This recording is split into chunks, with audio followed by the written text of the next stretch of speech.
Welcome back to Caracast, the podcast from Carasoft, the trusted government IT solutions provider. Subscribe to get the latest technology updates in the public sector. I'm Corey Baumgartner, your host from the Carasoft production team. On behalf of Okta, we would like to welcome you to today's podcast, focused around combating cyber threats in government.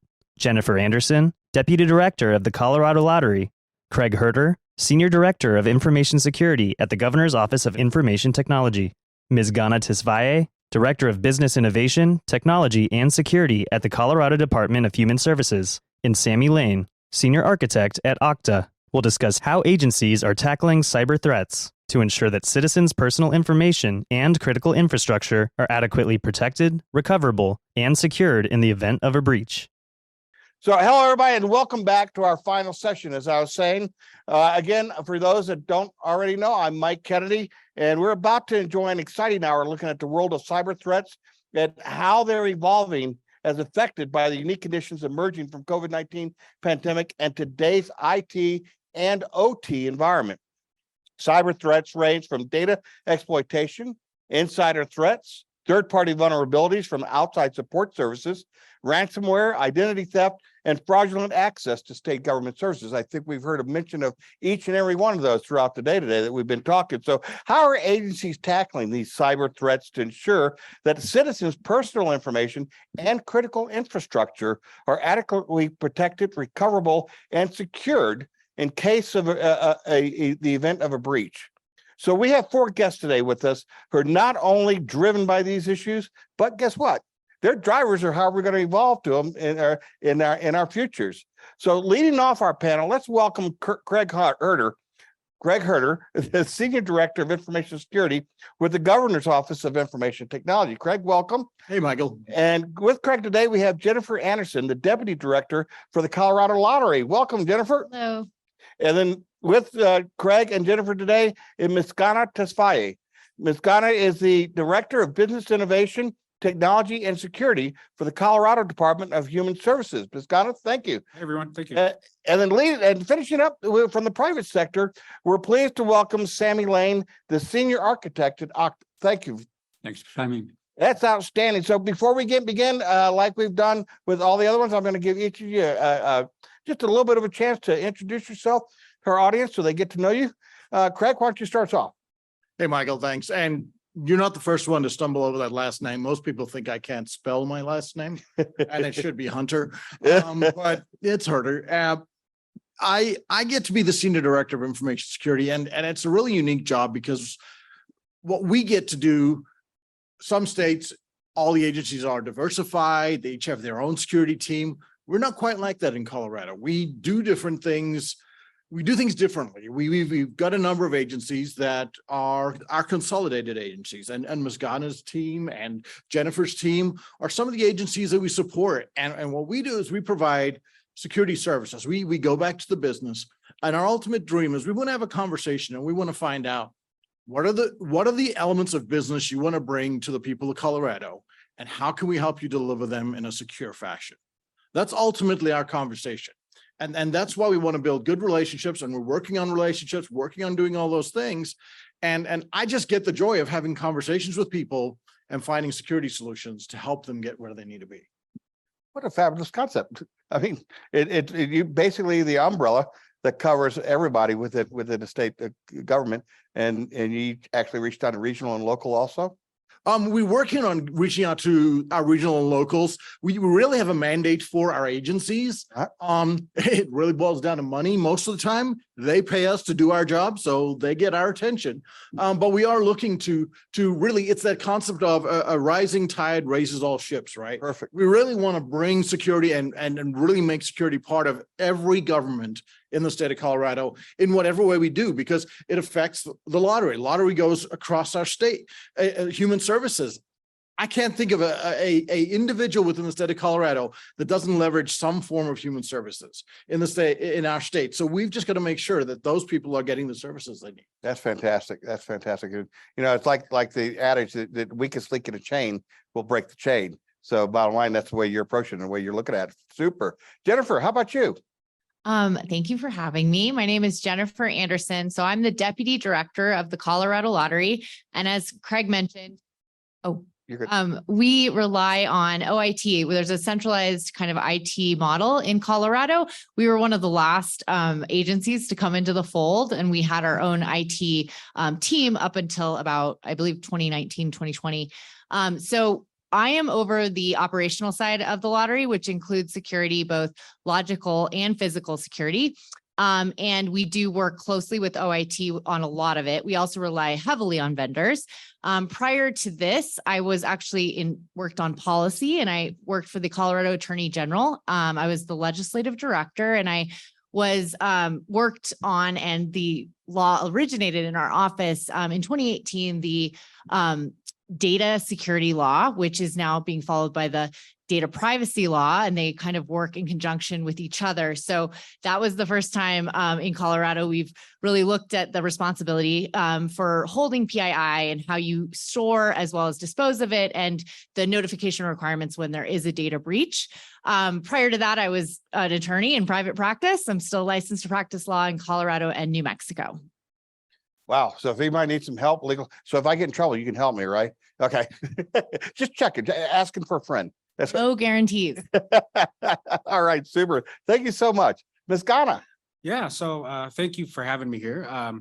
Maskana Tesfaye, I'm the Director of Business Innovation, Technology, and Security for the Colorado Department of Human Services. That's a mouthful, so we just shorten it to the BITS division at Human Services. BITS is fairly new to CDHS. Before that, we had a small group of technology folks that would help with laptops and purchasing laptops and distributing laptops. But now we are really spinning up a technology team, one that will manage our technology infrastructure in partnership with OIT. About 2 years old, I joined the department about 1 year and 3 months ago. Before that, I was at the Department of Revenue, where I started off as a tax auditor, funny enough, and then played it with enough computers and helped enough people with technology and moved into the tech space and was part of the CETA project. If you guys are familiar with that, it's the project that modernized our tax administration system for the state of Colorado. After that, I was the deputy director for the sister group at Revenue, and then I moved over to CDHS. So kind of a windy path to technology, but here I am, and I'm excited to be here. Yeah, it's amazing where your career path brings you and where you end up. Some of the stories are really just great to listen to, but with that comes a wealth of experience that you bring with you to the table, which is fabulous. Sammy. Hi, everybody. I'm Sammy Lane. I'm in the private industry, and I've been for my whole career, but I've been working with both federal and state and local on and off, in the different roles that I've had. I've been at Okta now for 6.5 years, which seems like a long time, but really isn't. At the same time, we've gone from like 700-person company to 6,000, so there's been a lot of change. All my friends were super confused when I went to where I am, because I spent my whole career on the security side of the things. And 6.5 years ago, when I went to Okta, everybody knew us mostly from like single sign-on, and they were all confused, going like, why would you go to the basement to mind the AD server with the nerds when you're here on the 17th floor with all the cool stuff, on the security land, right? And I had to explain to them that, hey, all of your users are escaping your perimeter, all of your workloads are escaping your perimeter. Auth in and auth C is the new security perimeter. And about 3 years ago, I basically come to a point where I no longer have to explain it to people. They now get it, on what's happening around them. So back to security, the long way, if you will. And I don't think that we're talking about specifically zero trust today, but I've been doing so much zero trust talks in the last 5 years. I think we're going to wind up talking about that if we talk about security and cyber threats, because that's kind of like where everybody's pointing to, whether it's marketing or real. So I hope that we got some lively arguments about that. The bottom line, that anything that you talk about with security is leading towards a zero trust environment and least privileged type environment that doesn't restrict the mission or the capabilities of the user. Most unfortunate name, but there we go. Yeah. But it's there. So thanks a lot. What a great panel we have to kick off our last session today. So Craig, we're gonna start off with you. Enterprise cybersecurity. Integrity means overall security of data, systems, networks, physical space, processes, and people. Now you think about it for a second, the operational technology and information technology worlds are now merged. Basically, we're not talking about two separate functions anymore, where operational technology reports in their own dedicated environment and IT in there. They're merged. I mean, the security of that is merged. Access from anywhere. So we're not just talking people, we're talking things today. So share some examples of risk tolerance, best practices for these areas, and what would you recommend for others? You covered just about any way that a business could run into a problem. Exactly. And I just At want the you to outset answer all of them. of this question, because really security, what we're trying to strive to, and I'll start with this, we want security to be embedded at every layer of the business. And our security risk tolerance, our risk posture, our risk register, and all those things are informed by how well and how we approach each of these different components, right? We've got people, OIT is a fully remote workforce. We've got 1,000+ people working remotely that are connecting into our environment. Some of the things that they need to access don't require a VPN. They just require an internet connection. Some of the things require, we still have the VPN technology, and we're looking at the zero trust options, and we're looking at how we can change that conversation. But really what it boils down for us is you have to kind of carve out each area, and you need to kind of assign this is our human risk, this is our application risk, this is our physical security risk to our infrastructure, this is our data center risk, this is our cloud present risk.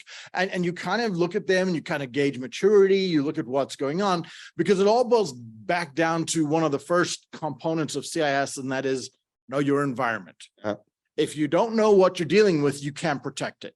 So our biggest key is find out all those components and then start focusing your attention and your investments on securing the things via some form of technology, make it less attractive to our malicious threat actors that are out there, and build challenges in between your crown jewels and the rest of the world, and then take on the concept of training your people, make security awareness a significant component of everybody's job.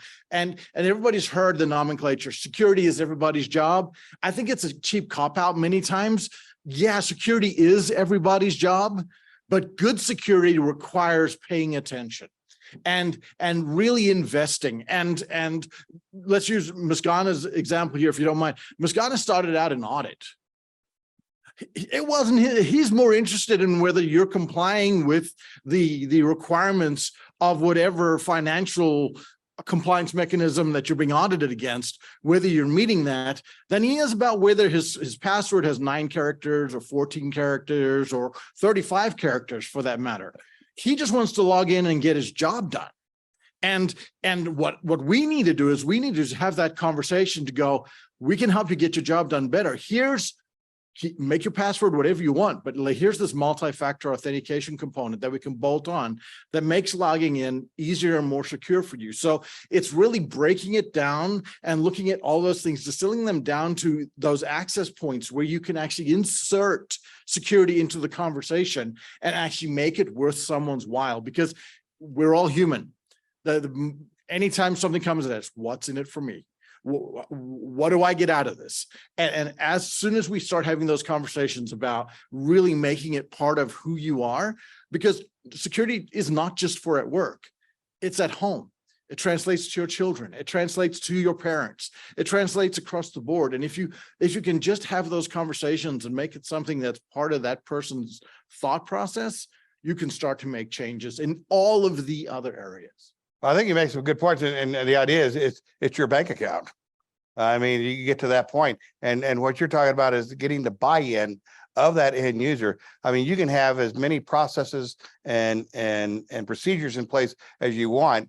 If they're so inconvenient to the end user, that they're going to be ignored, they're not worth the paper they're written on. And so that's exactly it. It's a combination of bringing it all together. So Jennifer, talking about endpoint, boy, of growing concern today is not just the escalating number of endpoints in today's remote work environment, but the rapid speed at which remote endpoints such as laptops, tablets, phones, and even lottery terminals are being added to networks along with other deployment and telework requirements. So how should we be securing our remote workforce and the things that access our networks from the remote side?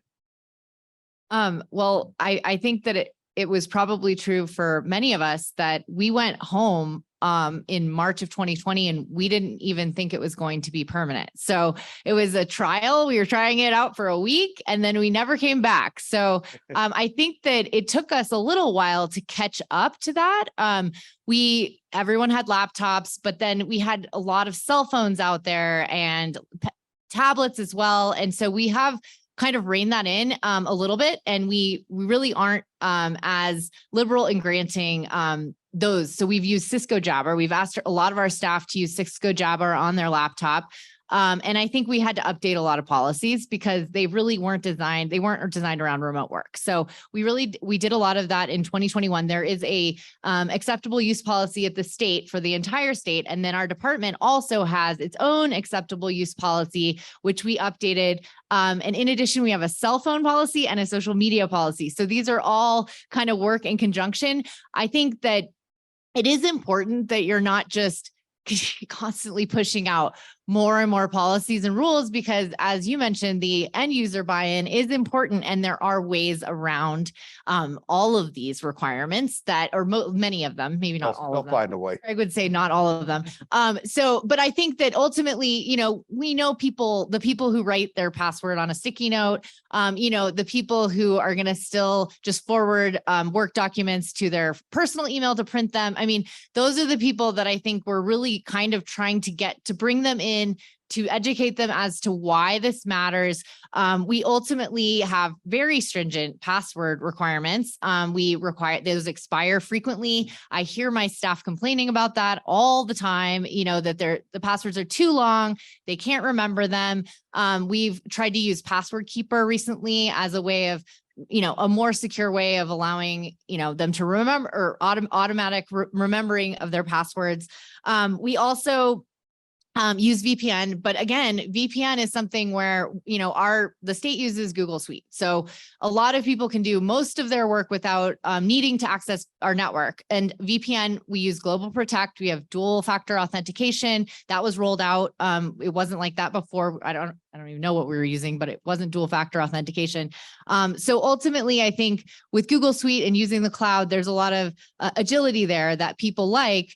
And when they log into VPN, they can't, a lot of times their computer works a lot slower. It interrupts their virtual meetings. And so I know for a fact, my staff really only log into VPN, a lot of them, when they need to do security updates. And that is important. And we track those people who haven't logged in, and we make sure they log in to get those important updates. But I think password management, we also encourage encryption in emails, and Google makes it pretty easy. They have some really good security in there that it makes it easy to encrypt emails. And then updated, devices. We always encourage them to keep their devices updated. And I think too, there's a matter of trust with the IT team, and like knowing that if something goes wrong, if you do something, if you click on the wrong thing, you can go to your IT. We have amazing desk side support person who you're not scared and trying to handle it on your own, because you can make matters a lot worse.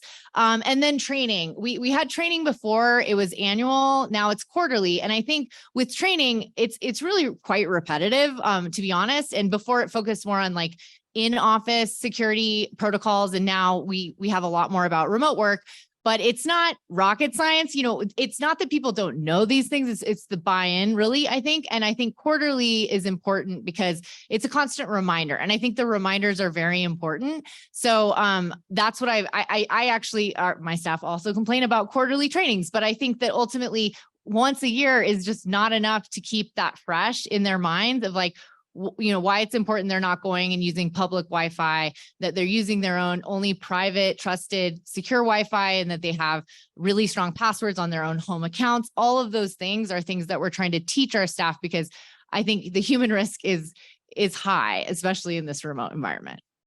You bring up some very good points, and I think depending upon who you read and who you believe, 85 to 95% of cyber attacks and cyber threats actually come through the mundane, normal, typical cleanup of your accounts. Not clicking on links that are obviously dumb, and digging in there, opening up the you've won the lottery, ticket or something, or Walmart thing, the patching, of different things, keeping your operating system on your personal home devices and things patched.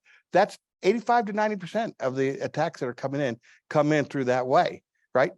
Sammy? I'm not just laughing because, everything that Jennifer says is like, we hear it everywhere. Right. And what Craig was saying earlier is about that security perimeter is kind of changing. At the same time, the things that, you have to do today is like, make sure that your VPN has MFA. You're doing password rotation frequently. If you look at the latest models, that's kind of like counter to that, right?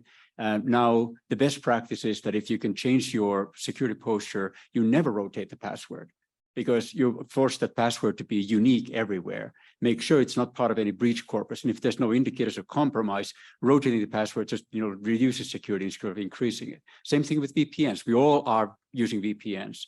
My partners at Palo Alto may not love me, but VPN is also a security risk. Why would you allow traffic from the outside into your network segment unless you have to? So the modern pattern there is also changing into saying, let's take that application, expose it to the internet with a pinhole, on an edge, and then strongly authenticate that, and do that with those principles. So these are all things that we're forced to do the things we're doing today, but at the same time preparing for like flipping that model. And some agencies, in different NGOs are further ahead than others, and others are just like trying to, get the avalanche, to stop and make a change there. But these are not trivial problems. And I mean, if you think about like the VPN question, you have to have that MFA there. But ultimately, the long term is often to then say, how can we expose these applications more securely than letting the person to come to the network at all? So these are all kinds of like, conversational tipping points that we're having. Interesting thing is, in the previous panels also, we were talking about the emerging identity capabilities that are there. SASE, the passwordless capability, Google's new capability that they're introducing for the public as a whole. I mean, we're moving there. I mean, we can get rid of passwords where the user doesn't have to create a password or doesn't need to remake. Okay. There's a big factor there of stopping capabilities, or not capabilities, but stopping attacks.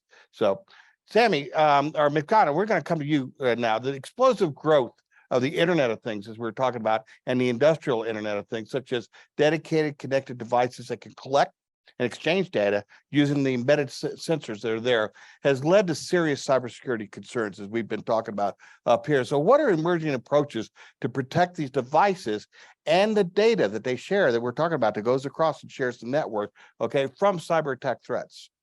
So that's an interesting question. There's a lot smarter people in the room that can talk about the technical aspects of this, but my focus is really on behavior, on user behavior. Security is in the name of our division, because we have to partner. You can build, and I like to make this analogy. We have an infrastructure that is secure, right? If you have a great lock on your door, on your front door, that's fantastic. And some folks live in a great neighborhood and they can leave their door unlocked. But what if your front door opens up to the entire world? You would want to use that infrastructure in the right way, and the behavior has to be embedded in our staff and our employees in order for them to correctly use that security infrastructure. So you talk about multi-factor authentication. Yeah, it slows down my audit, but it's better than me losing all the taxpayer records, right, and ending up in the front page of the Denver Post, right? So that kind of behavior is something that we as leadership in the agencies can help our partners at OIT drive, so that whatever it is that they bring to bear, whether it's tools from vendors or homegrown infrastructure tools, they're being used in the correct way. You talk about Internet of Things, Google knows everything about you, right? Google knows where I am right now. And so how do I secure that? Well, I can use my thumbprint. You can use biometrics, things like that, advancing that kind of thing that speeds up your day-to-day interactions with your devices, I think is huge. And then driving behavior in a way that's safe and people feel like they're doing the right thing. So one thing I did as soon as I came over to CDHS is we did this phishing exercise, right? We were just at RSA, and one of the major zero victim activities is phishing. And so victim zero is always somebody that clicks on a link inadvertently. We talked about that. And so what we did at CDHS is we partnered with OIT and Proofpoint to create this fake email. Looks real, and I'm sure everybody in this room understands the process here. Looks real, we send it out. Unbeknownst to folks, if they click on the link, then they get an alert that, hey, you did something wrong. Here's some educational tools. Here's how you can report phishing rather than clicking on links. Don't do that. But another major benefit to that exercise was that we actually got data back. Who out there in the population is actually following these rules and who's not, right? And what we found is that some of our smaller counties that might not have the training infrastructure, or that might not have the knowledge base with their staff of what to do, are more susceptible to those attacks.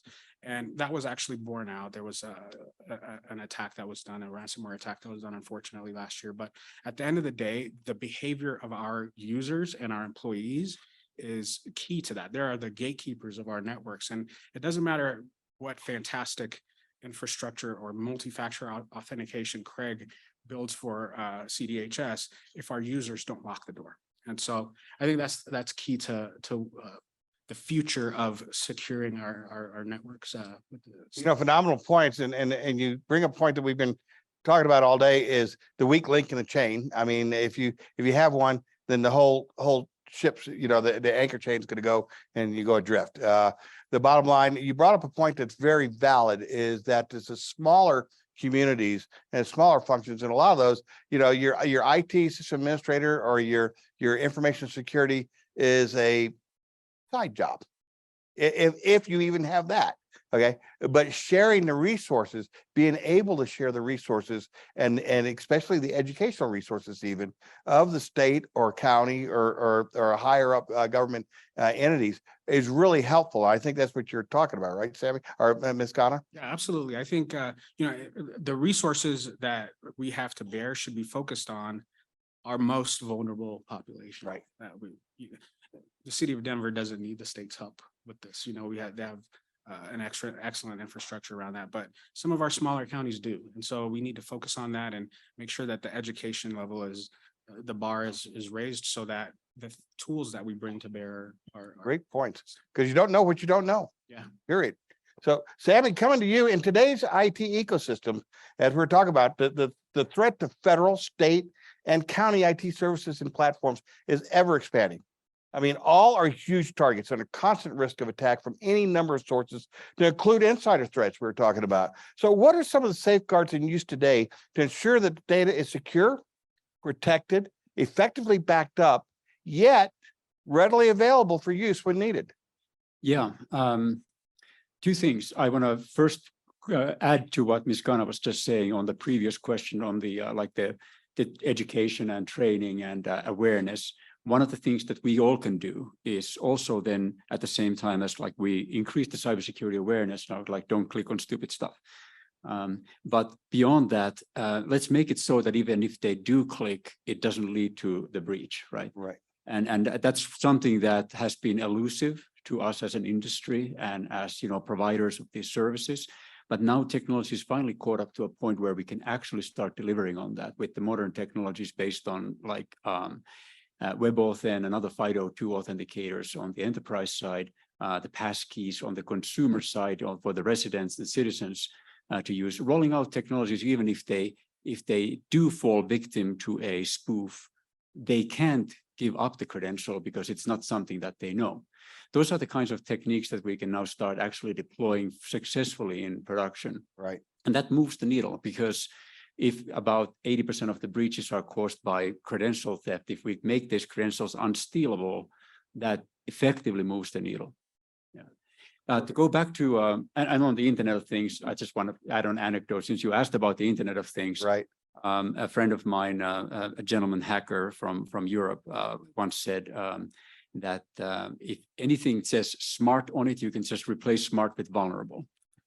And that applies to everything you put into your network. So securing that is a nightmare. And maybe we can have another conversation about that. But back to your core question about like what can be done. Let me just look at my notes here because I was trying to furiously write down. So if you think about your question was on what safeguards can be used for ensuring the data is safe and secure. So on that note, I think that you can, of course, talk to our friends at Rubrik about how and we, in a previous panel, we already touched on that a little bit, but a big part of that is also on how do you protect the access to the key functions that govern that, make sure that the changes are not made, by either malicious insider actors or external actors that have taken over identities. So all of the strong security, identity authentication, and roles that people have become critical there.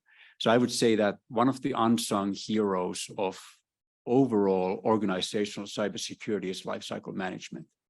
Your joiners, your movers and leavers, making sure that they have the right level of access to the right application. So you can secure the individuals, but if individuals, basically craft on over the years as they move from role to role, rights and privileges to do things that they definitely shouldn't be able to do over the years, then they become ripe targets for things. We saw this. Does segmentation or micro-segmentation play into that? Yeah, absolutely on the network level, but I'm talking about people. Like if I join an organization and I'm now the admin for the governor and I have ability to reset passwords for that staff, and then I move to another role in another part of the organization, how do you make sure that those privileges that you gave to that individual get taken away when they move within an organization? So a lot of times insider threat isn't just it's somebody turning evil. Like it's not the Breaking Bad scenario. It is a person who's gone through an organization for 20 years and now has 20 years worth of privileges to all kinds of stuff they should absolutely not have anymore. But since we don't take the joiner, mover, leaver lifecycle management and and basically the least privilege model seriously, and we don't have the technology to do that through automation, that often ends up being kind of like the tipping point for things. Because from the attacker's perspective, why would you hack into something if you can just log into something? And these individuals that can be identified through LinkedIn often are the target. They're the targeted individual. It's not the governor and the CIO that's targeted. I'm not targeted. I don't do anything. I just talk, right? But it's the people who are the administrators who have years and years of accumulated access. They're the ones that the phishing attacks target, the spear phishing attacks target. And it lasts for 5 minutes and then they're gone. So that's why you want to make sure that you always think about not the insiders as like, hey, they may turn malicious, but what if Jennifer got popped after being 17 years in an organization, has all this untold access that nobody really has audited carefully. This is a difficult problem, but I think one that should be taken as seriously as the actual perimeter and all the fancy tools that we can put in place. You bring up some good points, and the other thing, it's something that we were talking about before in other areas is basically role-based authentication, your least privilege, continual assessment, identity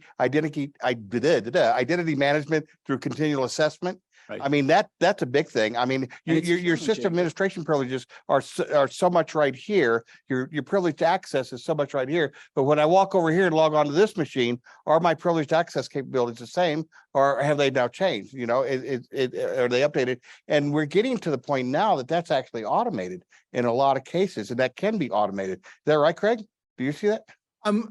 I mean, companies like Okta and other companies are helping with some of the automation component, because ultimately, when you think about it, is to what Semi was saying, is system administrator role should equal access AGCY, but it changes H for that role. So you have a template for system administrator that equals this, and when you start to see drift from that, that's where auditing comes in. And again, it goes back to kind of what I was talking about before, and everybody's mentioned here, training the human and implementing hygiene. Because once you can start implementing hygiene and that maturity component into your business, into your process, and you can explain to your C-levels and your executive directors that this is your biggest risk to your ability to deliver services. So Muskan and I have a bit of a history here. I took over for a while the identity and access management team at OIT. I And was going to bring it up. well, I figured you might not. But Muscana was one of my biggest customers. And why was Muscana my biggest customer? Because his team at CDHS that he supports actually help people of Colorado be able to access their benefits. My inability to give his people an account prevented somebody from getting food on the table, prevented somebody from being able to put gas in their car, prevented somebody from being able to do the job that enabled that to occur. So back to what Sammy's saying is it's not just the hygiene component, it's the expediency of the activity that for instance, if somebody's working for lottery and they decide to come work for Muscana and their last day is tomorrow, what needs to happen is if Jennifer's their manager, Jennifer needs to put in a ticket, say, Bob is leaving, terminate his access. There's also Muscana's work that's saying, hey, Bob is starting on Monday. Bob needs this access. TikTok. Yeah, exactly. And there are these collisions that are occurring over a weekend because most people choose to quit on a Friday and start on a Monday. So, and people don't work Saturday and Sunday. So there's a lot of automation that needs to kick in to facilitate all of the access that's needed. We don't always succeed. And unfortunately with Muscana, we didn't succeed as often as we should have. And it's a growth area for us at OIT. However, it's an important aspect for the people of Colorado. So when we have conversations with our leadership, that's one of the conversations we have, Sammy, is we need to make sure that these accounts are from birth to death, to rebirth, and however we term it, that there's timely and effective management that's going on. There's also that added component that if Jennifer doesn't put in the ticket to say Bob's leaving, Bob can't start for Muscana because we can't have two Bob Andersons in the business that are the same person because of the entitlements that each account has. And that's where the automated role-based access privileges come into play. Can I ask a follow-up question? Like, have you implemented true role-based access controls at any of the organizations you've been, and any one of the panelists here, have you gone through the full exercise yet? Well, I would be the one that answers it because it's OIT that's doing it, and it's a destination for us. Yeah. It's not something we've achieved. Do you have anybody in the room who's done full, RBAC implementation? Because when I talk to CIOs, I always want to take like a show of hands. One, yeah. How many more roles did you end up having than there are employees? 2x, 3x, 10x?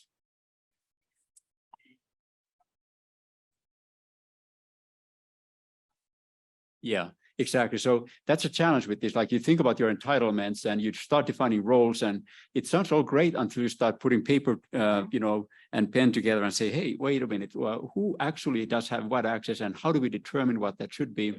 And if you create a role for everyone, it is not uncommon to have 10,000 roles for a 1,000-person organization. And it's a lot of work.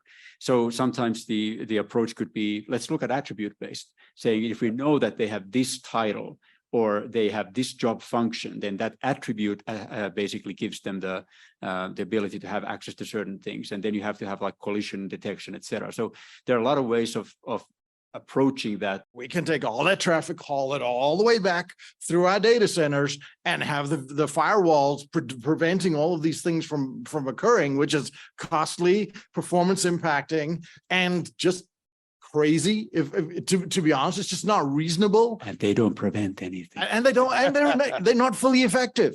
You're right. The better avenue goes back to what I started off with, is train your people, until they keep coming to you and saying, you've already told me. That's when you know they've heard the message. And you're right, Michael. There's the risk has increased. Right. And we've had to address the risk by increasing frequency of training, by using just-in-time training, by using all sorts of opportunities to engage our users to address that. And I did back to something that was said by Sami and Muskan earlier. One benefits administrator in CDHS is not the same as another benefits administrator within CDHS. And similarly, with lottery, even with an OIT, a system administrator for a Linux system doesn't need the same permissions as a Windows server administrator. They're different. They have different functions. They do their job differently. So I could absolutely see with 10x even more. Identities exist or entitlement types exist within an environment because you need to restrict the user down to that least privilege component as much as you reasonably can, and then do your best to protect them from themselves. And then prevent the accumulation of privileges, right? That can easily be automated when someone moves into another role. That shouldn't, be a. And your original question, Michael, was about, does this shift into like cloud posture from on-prem posture change things?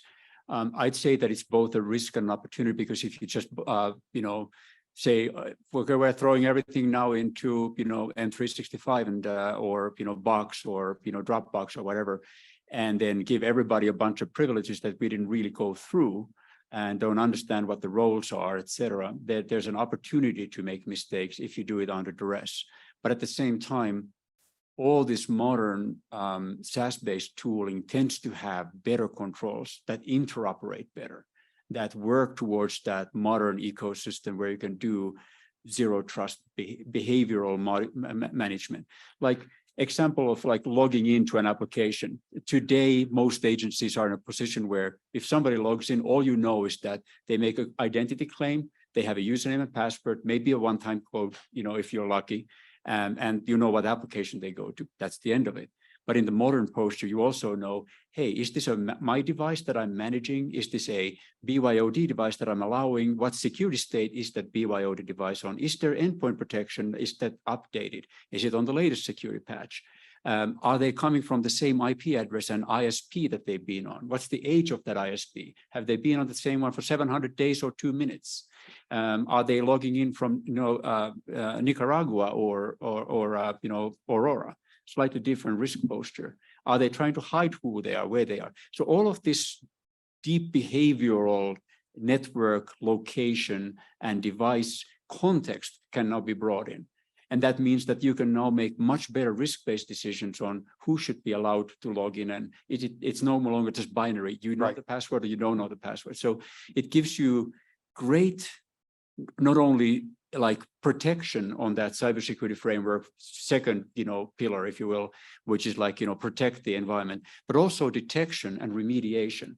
Detecting that the threat is underway, you have now much more context, and all these things that used to be just entries in a database somewhere in AD saying, hey, somebody logged in. It's now super rich data for your security team to continuously mine in your SIM tools and behavioral analytics tools to see lead edges of the attack before they can get dangerous. So in that sense, all this movement towards the modern posture, it makes it much easier for us to leverage the technology for better security outcomes. There's a somewhat brutal transition period that we're all going through at various stages right now, as different organizations do. But I truly believe that we're now finally, for the first time in a decade and a half that I've been, 2 decades, I don't want to say how many years, a lot of years that I've been in the security industry, we're finally at a point where I actually have some hope. We're now getting to a point where scalable attacks are becoming more difficult, and the endpoint technology and its maturity is playing a huge role in it. At the same time, the cyber attack service has grown so huge and grown so immensely, and they're evolving. We have to evolve faster than they are, which we're doing. We're actually, I think we're catching up, or for the first time, as you said, I think we're seeing that work. But we have to continue it. It has to continue. That's going through. So that basically, I'm gonna jump ahead on a question. This is going to be basically the last question that I'm going to ask, but I want everybody to jump in on it. Jennifer, I'm going to ask you first as we come through. One way that Colorado has been modernizing their approach to citizen-facing services is by consolidating the services into simple, less time-consuming, and more digital interactions to ease how citizens access essential services and programs within the state. I think we've been talking about that all along, and everybody agrees with that. So this happened very quickly, though, in some cases, to provide capabilities in response to the needs that came about because of the COVID environment. And that's not going to go away. We're just going to continue to evolve as that goes forward. We are now in the new world of how the citizens, as well as the users, as well as us, think the evolution of IT should be and how it should work. So basically, this has it increased an increased threat of cyber attack to Colorado? And if it is, how are you handling this within the lottery system? No, I absolutely think it increases the threat because it makes us a lot more attractive. I mean, the way that we used to do things, and this is just a few years ago, is really our claims and our retailer licenses. All of that was paper. And so we locked the paper in a file cabinet. And then after a couple of years, we put it in a locked cage in our warehouse. And there's something very, satisfying about knowing that all of that information is locked away. And as I mentioned before, I was helped pass the data security law. And I think there is something unsettling with just continuing to gather data from people when we're providing these services. And I think it is amazing that we're trying to be more accessible and also more convenient for people across the state. And this is a huge priority of the governor. And I think it was before COVID, but it sort of just became more pressing with COVID. So I think for me, what I worry the most about is really the collection of data and making sure that it's secure. And we also rely heavily on vendors. So making sure that we have strong contract provisions in our vendor agreements that require them to also protect it. And then we also do annual audits. So they have to demonstrate that they are actually protecting that data. But Craig can probably answer this much more globally for Colorado, but that's probably my biggest concern with the advent of more digital services. So I was going to add under one of our users says, how do you see the concept of what identity is evolving as systems move toward a more mature zero trust approach in the future state? Is that, it all comes back. I don't know. It seems to me, and it is all kind of revolving back around to identity in some sort or another. There's a trust and then the identity, or is there zero trust and identity, or is it at least privilege and identity, but it's always identity and access of one sort or another. Is that correct? Well, for the last number of years, people have been talking about identity being the new perimeter, and it's not wrong. Because who you are and what you're entitled to determine what sort of damage or good you can do with that access. And we really need to invest our time in making sure that those identities that exist within an enterprise are properly assigned, properly managed, and properly logged and properly alerted on, because there are a number of things that just exist in that I shouldn't be logged in right now from History Colorado and England.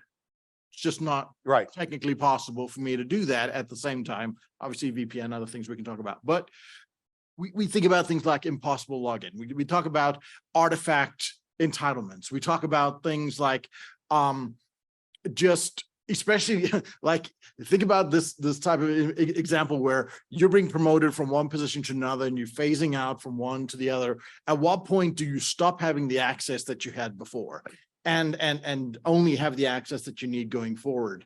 And there's that gap period. How do you monitor that? How do you alert on that? How do you properly and effectively secure against someone just pivoting in and taking you to the cleaners?